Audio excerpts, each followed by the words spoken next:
বন্ধুসকল, আজিৰ পৰা কেইবা দশক পূৰ্বে বুৱতী নদীৰ প্ৰবাহক বাধা দিব পৰাটো প্ৰায় অসম্ভৱ বুলিয়েই ধৰা হৈছিল।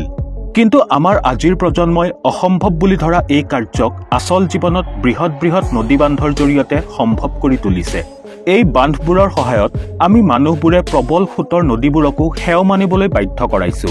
কিন্তু এই নদীবোৰে যেতিয়া নিয়ন্ত্ৰণহীন হৈ ৰুদ্ৰমূৰ্তি ধাৰণ কৰে, তেতিয়া ই নিজৰ সন্মুখত অহা সকলো বস্তুকে ধাহি লৈ যায়।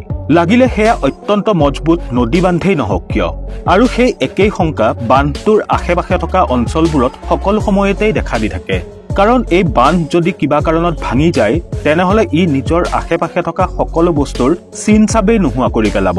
সেইবাবে বন্ধুসকল, আজিৰ এই ভিডিঅ'টোত আমি আপোনালোকক পৃথিৱীৰ এনে কিছু বিপদজনক নদী বান্ধৰ বিষয়ে ক'বলৈ ওলাইছো, যিবোৰ ভাঙিব লাগিলে লাখ লাখ কোটি কোটি জীৱন মুহূৰ্তৰ ভিতৰতে ধ্বংস হৈ যাব। বন্ধুসকল, ADC নলেজ হাব চেনেললৈ আপোনাক পুনৰবাৰ স্বাগতম জনাইছো। নম্বৰ 1, গৰ্জেছ বান্ধ, চীন। বন্ধুসকল, আমাৰ পৃথিৱীত অৱস্থিত এই বান্ধটো বিশ্বৰ আটাইতকৈ বৃহৎ নদী বান্ধ, যি 2.3 কিলোমিটাৰ বিস্তৃত হৈ আছে। এই নদী বান্ধটোৰ বিশালতা আৰু ইয়াৰ ক্ষমতাৰ অনুমান আপুনি ইয়াৰ পৰাই কৰিব পাৰিব যে এই বান্ধটো যেতিয়া নিৰ্মাণ কৰা হৈছিল, তেতিয়াৰে পৰা ইয়াৰ নিৰ্মাণৰ ফলত পৃথিৱীৰ ঘূৰণ গতি কিছু হ্ৰাস হৈ গৈছে। এইটো শুনি আপুনি চক খাই উঠিছে চাগে। কিন্তু এইটো দেখা গৈছে যে এই বান্ধটো নিৰ্মাণ হোৱাৰ পিছৰে পৰা ইয়াৰ আশে পাশে থকা অঞ্চলবোৰত প্ৰাকৃতিক ঘটনাৰ প্ৰভাৱ ইমান বৃদ্ধি হৈছে যে ভূমিকম্প বা ভূমিস্খলনৰ দৰে ঘটনা ইয়াত সাধাৰণ কথা হৈ পৰিছে। ইয়াৰে লোকসকলৰ মতে 2008 চনত অহা বিধ্বংসী ভূমিকম্পৰ কাৰণো এই বান্ধটোৱেই, যাৰ ফলত 80,000তকৈও অধিক লোকে প্ৰাণ হেৰুৱাব লগা হৈছিল। 181 মিটাৰ ওখ এই বান্ধটো 1994 চনত বনোৱা আৰম্ভ কৰিছিল আৰু 2003 চনত ইয়াৰ নিৰ্মাণ কাৰ্য সম্পূৰ্ণ হয়। কিন্তু অলপতে এই বান্ধটোৰ পানী বিপদ সীমাৰ ওপৰেৰে ববলৈ ধৰে। এই সকলোবোৰ বিপদ সন্মুখত দেখিও চীন চৰকাৰে কিন্তু নীৰৱ ভূমিকা পালন কৰাহে দেখা গৈছে। কাৰণ এই বান্ধটোৰ পৰা চীনত বিজুলী উৎপাদনত ব্যৱহাৰ হোৱা কয়লাৰ খৰচ যথেষ্ট পৰিমাণে হ্ৰাস হৈছে, যাৰ ফলত চীন চৰকাৰৰ বহুত টকা ৰাহি হয়। নম্বৰ 2, মছুল বান্ধ, ইৰাক। বন্ধুসকল, যেতিয়া পৃথিৱীৰ আটাইতকৈ বিপদজনক নদী বান্ধৰ কথা পতা হয় আৰু তাত ইৰাকৰ মছুল বান্ধৰ কথা নোলায়, তেনেকুৱাটো হ'বই নোৱাৰে। এই বান্ধটো পৃথিৱীৰ আন বান্ধবোৰৰ নিচিনা নহলেও ই কিন্তু পৃথিৱীৰ আটাইতকৈ ভয়ানক বান্ধবোৰৰ অন্যতম। কাৰণ এই বান্ধটো মজবুত কংক্ৰিটৰ ঠাইত কেঁচা মাটিৰে নিৰ্মিত আৰু এই মাটিবোৰ প্ৰতিটো ছেকেণ্ডত প্ৰবল সোঁতৰ প্ৰকোপত খহি গৈ আছে, যাৰ ফলত ইয়াৰ ভাঙি পৰাৰ শংকা সকলো সময়তে দেখা দি থাকে। আৰু কেতিয়াবা যদি ই ভাঙি পৰে, তেনেহলে লাখ লাখ মানুহৰ জীৱন ধ্বংস কৰি পেলাব। সেইবাবে এই বিপদৰ পৰা ৰক্ষা পাবলৈ শতাধিক শ্ৰমিকে দিনে নিশাই ইয়াৰ মেৰামতিৰ কামত ব্যস্ত থাকে। কিন্তু এই শ্ৰমিকসকলৰ বাবে আটাইতকৈ ডাঙৰ সমস্যাটো হৈছে ISIS সংগঠনৰ সন্ত্ৰাসবাদীসকল, যিয়ে সদায় এওঁলোকক আক্ৰমণ কৰি নদী বান্ধটো ভাঙি পেলোৱাৰ চেষ্টা কৰি থাকে। এই বান্ধটোৰ দৈৰ্ঘ্য 3.4 কিলোমিটাৰ আৰু ইয়াৰ উচ্চতা 113 মিটাৰ। আৰু এই বান্ধটো 1983 চনত ছাদ্দাম হুছেইনে নিৰ্মাণ কৰাইছিল। কিন্তু ইয়াক মাটিৰে বনোৱাৰ সিদ্ধান্তটো সেই সময়তহে ঘাতক হিচাপে প্ৰমাণিত হ'ব, যেতিয়া এই বান্ধটো ভাঙি পৰাৰ ফলত লক্ষাধিক জীৱন ধ্বংস হৈ যাব। নম্বৰ 3, মণ্টিচেলো বান্ধ, আমেৰিকা। বন্ধুসকল, এই বান্ধটো অত্যন্ত বিপদজনক হোৱাৰ লগতে দেখিবলৈ ইমান ধুনীয়া যে ইয়াক চাবলৈ প্ৰতি বছৰে হাজাৰ হাজাৰ লোক ইয়ালৈ আহে আৰু এই বান্ধটো অত্যন্ত আকৰ্ষণীয় কৰি পেলায়। ইয়াৰ একেবাৰে মাজত অৱস্থিত গ্লৰি হলটো যদিও দেখাত খুব আকৰ্ষণীয় যেন লাগে, কিন্তু ইয়াক মৃত্যুৰ দুৱাৰদলি বুলি ক'লেও হয়তো ভুল কোৱা নহ'ব। কাৰণ এই গাঁতটোত পৰি বহুতো লোকে প্ৰাণ হেৰুৱাব লগা হৈছে। আচলতে ইয়াৰ ব্যৱহাৰ নদীৰ পানীবোৰ বান্ধটোৰ সিটোফালে উলিওৱাৰ বাবে কৰা হয়। কিন্তু এডভেঞ্চাৰ প্ৰেমীসকলে মৃত্যুৰ এই দুৱাৰমুখলৈ গৈ আনন্দ কৰিবলৈ অকণো ভয় নকৰে, যাৰ পৰিণামস্বৰূপে তেওঁলোকে নিজৰ প্ৰাণ হেৰুৱাব লগা হয়।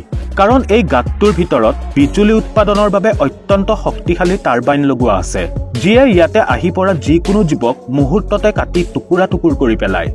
এই বান্ধটোৰ নিৰ্মাণ কাৰ্য 1953 চনত আৰম্ভ কৰা হয় আৰু 1957 চনত সম্পূৰ্ণ হয়। এই বান্ধটোৰ উচ্চতা 93 মিটাৰ আৰু দৈৰ্ঘ্য 312 মিটাৰ।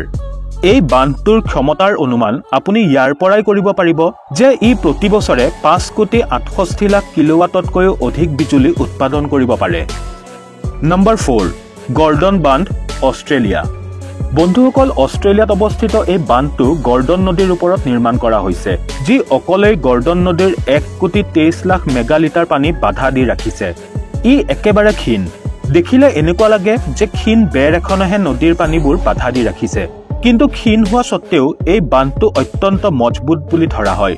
কিন্তু কোনো এটা বস্তু যিমানেই মজবুত নহওক কিয় এদিন নহয় এদিন দুৰ্বলটো হ'বই, আৰু যিদিনাই এই বান্ধটোত চুলি এডালৰ সমান হলেও এটা ফাট মেলিব সেইদিনাই ক্ষীণ হোৱা বাবে এই বান্ধটো ভাঙি যাব আৰু ইয়াৰ আশে-পাশে থকা সমগ্ৰ অঞ্চল এক মুহূৰ্ততে ধ্বংস হৈ যাব।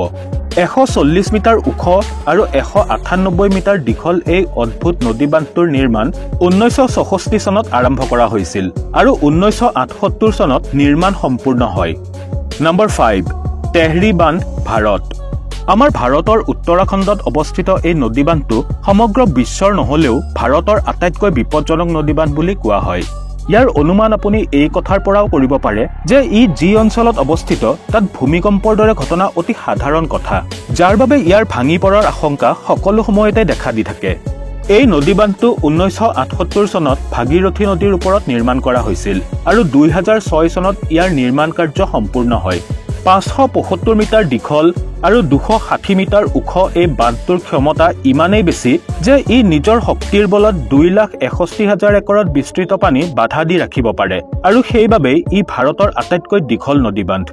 এই বান্ধটোত একত্ৰিত পানীৰ ব্যৱহাৰ বিভিন্ন শুকান অঞ্চলত জলসিঞ্চন ব্যৱস্থাৰ লগতে বৃহৎ পৰিমাণৰ বিজুলী শক্তি উৎপন্ন কৰাৰ বাবেও কৰা হয়।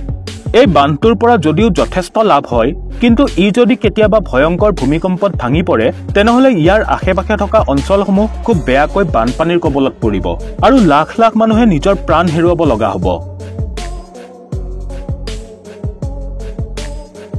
বন্ধুসকল, আপোনালোকে হয়তো আজিলৈ নদী বান্ধ সম্পৰ্কে কেৱল লাভজনক কথাবোৰে শুনি আহিছে, যাৰ দ্বাৰা আমাৰ জীৱনত পানী আৰু বিদ্যুতৰ আৱশ্যকতা পূৰ্ণ হয়। কিন্তু এই বান্ধবোৰ আমাৰ পৃথিৱী আৰু পৃথিৱীত বৈ থকা নদীবোৰৰ বাবে অত্যন্ত বিপদজনক হিচাপে প্ৰমাণিত হয়, যাৰ পৰিণাম আমি আজি নহয় কালি হয়তো ভুগিব লগা হ'বই।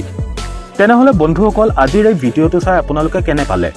ভিডিঅ'টো চাই যদি ভাল পালে তেনেহলে লাইক আৰু শ্বেয়াৰ নিশ্চয় কৰিব আৰু লগতে চেনেলটো ছাবস্ক্ৰাইব কৰি বেল আইকনটো প্ৰেছ কৰিবলৈ নাপাহৰিব। পুনৰ লগ পাম মোৰ আন এটি নতুন ভিডিঅ'ত। আজিলৈ আহিছো, ধন্যবাদ।